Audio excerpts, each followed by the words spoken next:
جس کا جو نام ہے وہ وہی ہے. یعنی اگر علی رضا ہے تو علی ہے،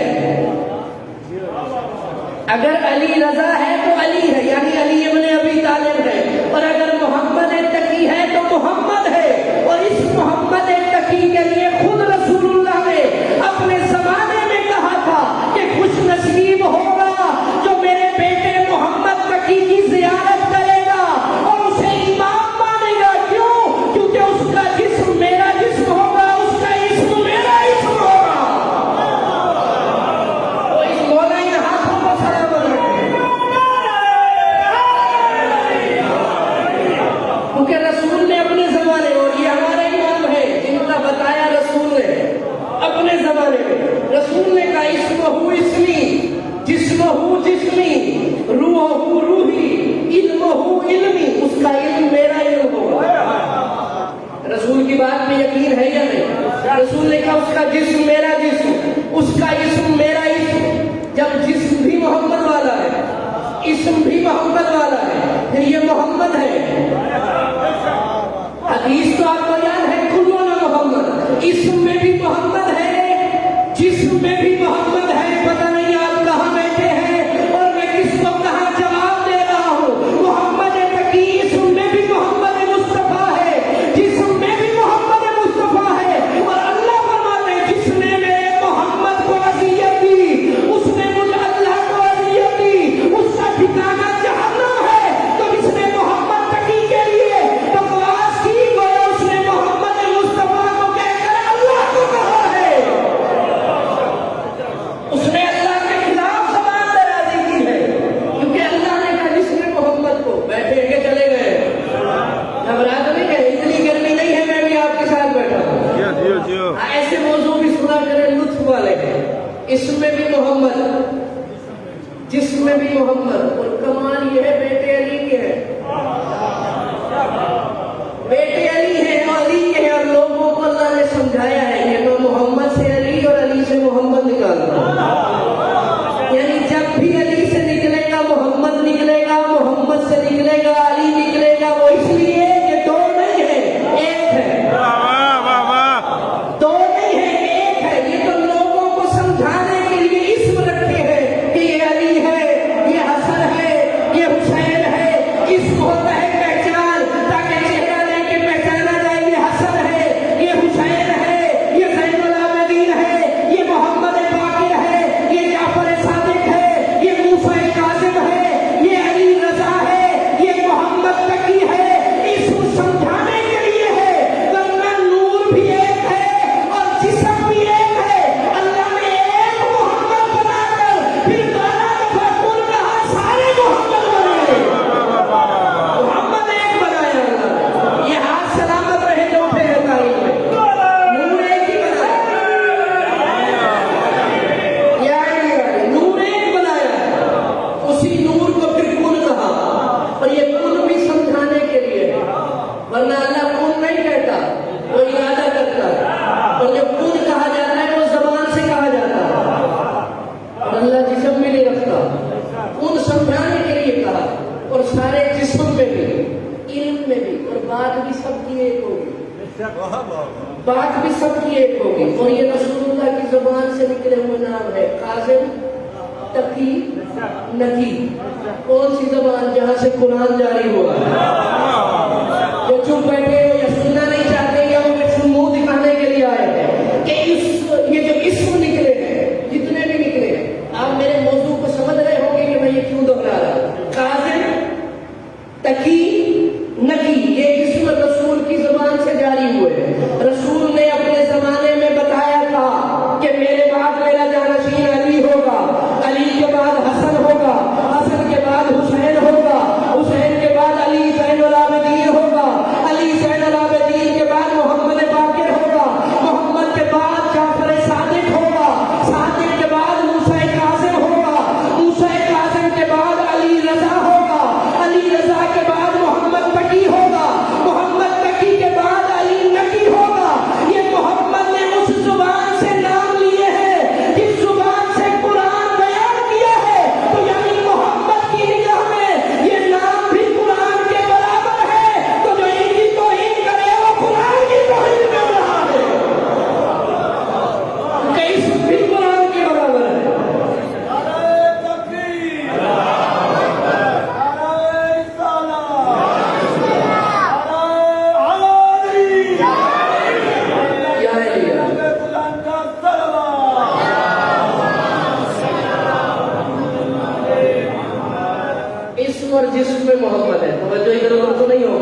تو زیارتیں ہوتی رہے گی اور محرم میں بھی انشاءاللہ آپ کے چہروں کی زیارت میں کرتا رہوں گا.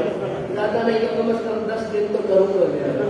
ہاں انشاءاللہ. اور مولا امام زمانہ نے چاہا تو 9 سے 10 بجے انشاءاللہ میں روزانہ محرم اسی بارگاہ میں آپ کے سامنے مولا کی نوکری مولا کی تائید سے بیان کروں گا. گھبراہٹ نہیں کریں انشاءاللہ مولا کی مدد سے. تقریب بھی ویسا جیسا محمد ہے. بات یاد ہے یا نہیں ہے؟ گھبراہٹ نہیں کریں. چاہتے ہیں مولا کا موضوع پسند ہے جواب ہے ایسے کہ سخی دین سے مانگتے ہیں. ایک شخص نے مولا امیر المومنین کو آگے کہا تھا یا علی وہ جو حاتم تائی تھا نا بہت سخی تھا. مولا نے فرمایا کچھ سخاوت کی بات سناؤ. کہا مولا اس نے سخاوت کے لیے 40 دروازے مہر کے رکھے ہوئے تھے اور جو ایک دروازے سے لیتا تھا پھر دوسرے دروازے پہ بھی ملتا تھا پھر تیسرے پہ پھر چوتھے ایسے 40 دروازوں سے ملتا تھا. مولا نے کہا یہ تو بخالت ہے سخاوت نہیں ہے. پتہ نہیں آپ کہاں بیٹھے. مولا بخالت کیسے؟ مولا نے فرمایا جس نے عطا کرنا ہے تو اس کو اتنا عطا کر دے کہ 40 دروازوں پر نہ جائے. میری سخاوت سن جو ہاتھ اللہ کا ہے وہی میرا ہاتھ ہے. جب میں عطا کرتا ہوں نہ مانگنے کی ضرورت پڑتی ہے نہ کہیں جانے کی ضرورت پڑتی ہے. تو یہ جواد الائمہ ہے یعنی محمد تقی جواد الائمہ ہے. سخاوت کی وہ مثال تھی. اور جواد میں نے آپ کو بتایا سپرلیٹو ڈگری ہے. سخی سے بھی اوپر کریم سے بھی اوپر اور اللہ کا اسم ہے. اب اتنی بات اگر آپ سمجھ گئے اب میں آیت کا ترجمہ کرتا ہوں. کروں یا نہ کروں؟ سورہ مریم کی اللہ فرماتا تلک الجنت التی نورث من عبادنا کہ ہم بنائیں گے جنت کا وارث من عبادنا اپنے بندوں میں سے من کان تقیا جو تقی ہوگا. اتنی مجلس کے بعد بھی اگر ترجمے کا لفظ نہیں آیا تو پھر آپ کہاں ہیں اور میں کہاں. پھر سن لے جو نہیں سمجھا قرآن سورہ مریم ہے اٹھا کر گھر جا کر دیکھ لینا. آیت نمبر 63 ہے. اللہ کہتا ہے تلک الجنت التی نورث من عبادنا کہ ہم بنائیں گے جنت کا وارث اپنے بندوں کو من عبادنا بندوں میں سے من کان تقیا جو تقی ہوگا متقی نہیں. آپ پتہ نہیں کہاں بیٹھے تھے اور میں کہاں بات کر رہا ہوں. متقی نہیں. اللہ کہے من کان تقیا قرآن میں آیت موجود ہے. ہم وارث بنائیں گے جنت کا اپنے تقی بندوں کو. متقی نہیں. متقی وہ ہوتا ہے جو تقی کو مان لے اور تقی بیٹا ہے علی کا. تو جب تک کوئی علی کے بیٹے تقی کو نہ مانے متقی نہیں بنتا. تو جو متقی نہیں جنت میں نہیں جائے گا. جنت بانٹنی ہے علی کو. علی کو تقوی کی ضرورت نہیں. تقوی کو علی کی ضرورت ہے. تقوی کو علی کی ضرورت ہے. یا علی ہائی سلام. کیونکہ علی کے بیٹے تقی ہو. اور یہ یاد رکھنا یہ ایسے تقی ہے کہ جب تک تقوی کی چوکھٹ پہ سجدہ نہ کرے تقوی نہیں بنتا. انہیں تقوی کی ضرورت نہیں. اور یاد رکھنا اللہ کے نزدیک تقوی نماز روزہ حج زکات نہیں ہے. بات ریکارڈ ہو رہی ہے. یہ تقوی نہیں ہے. آپ سے تقوی سمجھتے ہیں. پورے قرآن کی ذمہ داری سے بات کر رہا ہوں. اللہ کے نزدیک نماز تقوی نہیں ہے. روزہ تقوی نہیں ہے. حج تقوی نہیں ہے. زکات تقوی نہیں ہے. اور ایسا بھی نہیں ہے کہ سارے متقی جنت میں چلے جائیں. سارے متقی آپ جسے متقی سمجھ رہے ہو کیا پتہ اللہ کے نزدیک ہے یا نہیں. بڑے بڑے محراب میں شانیوں پر ہے. بڑے بڑے محراب. اور میں پرسویں کتاب میں پڑھ رہا تھا آغا تقی بہجت آیت اللہ گزرے ہیں بہت بڑے قوم میں. اور میں جب وہاں پڑھتا تھا تو وہ ہمارے مدرسے کے سامنے والی مسجد فاطمیہ میں ظہر کی نماز پڑھاتے تھے. اور نماز میں اتنا رش ہوتا تھا کہ نماز ہوتی تھی 1 بجے اور مسجد بھر جاتی تھی 11 بجے. لوگ انہیں دیکھنے کے لیے آتے تھے. انہوں نے اپنی کتاب میں لکھی ہے یہ بات جو میں کہہ رہا ہوں. آپ جسے تقوی سمجھتے ہیں وہ کہتے ہیں نمازیں پڑھتے پڑھتے تقی بہجت کہتے ہیں. اگر کسی کی پیشانی پر محراب بن جائے تو فوراً اسے ہٹا دے متکبر نہ ہو جائے. اتنے بڑے مستحق کی بات ہے کہ اگر نمازیں پڑھتے